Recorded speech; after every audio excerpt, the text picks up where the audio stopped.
अस्सलाम वालेकुम।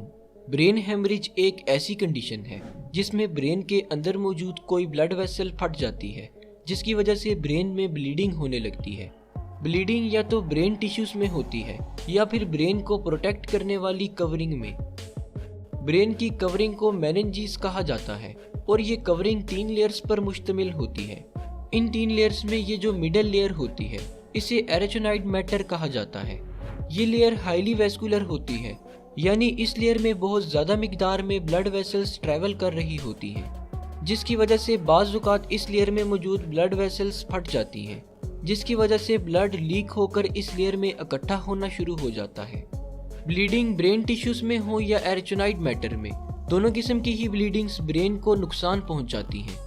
अगर ब्लीडिंग ब्रेन टिश्यूज़ में हो जाए तो इस केस में ब्रेन के सेल्स ऑक्सीजन न मिलने की वजह से मरना शुरू हो जाते हैं, और अगर ब्लीडिंग ब्रेन की कवरिंग में हो तो इस केस में ब्रेन की कवरिंग ब्लड भर जाने की वजह से स्वेल होने लगती है, जिसकी वजह से अंदर मौजूद ब्रेन के सेल्स पर दबाव पड़ता है और इस दबाव की वजह से इस रीजन के ब्रेन सेल्स मरने लगती हैं। ब्रेन में ब्लीडिंग होने की बहुत सारी कॉसेस हो सकती हैं, जैसा कि सर पर कोई गहरी चोट लग जाना, हाई ब्लड प्रेशर की वजह से ब्रेन की रग फट जाना, ब्रेन में ट्यूमर का मौजूद होना, या फिर मरीज को कोई ब्लीडिंग डिसऑर्डर होना वगैरह। अगर ब्रेन हेमरेज के सिम्टम्स की बात की जाए तो जैसे ही किसी शख्स को ब्रेन हेमरेज होता है उसके सर में शदीद दर्द होने लगता है और इसके साथ वॉमिटिंग भी हो सकती है। इसके अलावा मरीज देखने और बोलने में मुश्किल महसूस करने लगता है और साथ साथ जिस्म की कोऑर्डिनेशन भी ख़त्म होने लगती है।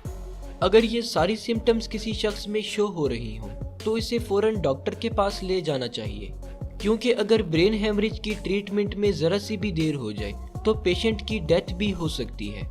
ब्रेन हेमरेज को ट्रीट करने के लिए सबसे पहले ये जानना ज़रूरी होता है कि ब्लीडिंग ब्रेन के कौन से हिस्से में हुई है और इससे ब्रेन का कितना हिस्सा डैमेज हुआ है।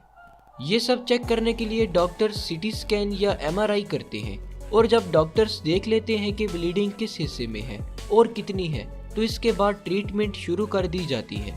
ज़्यादातर केसेस में ब्लीडिंग को निकालने के लिए सर्जरी परफॉर्म की जाती है, जिसमें पेशेंट के स्कल में सुराख करके ब्लड क्लॉट को ड्रेन कर दिया जाता है।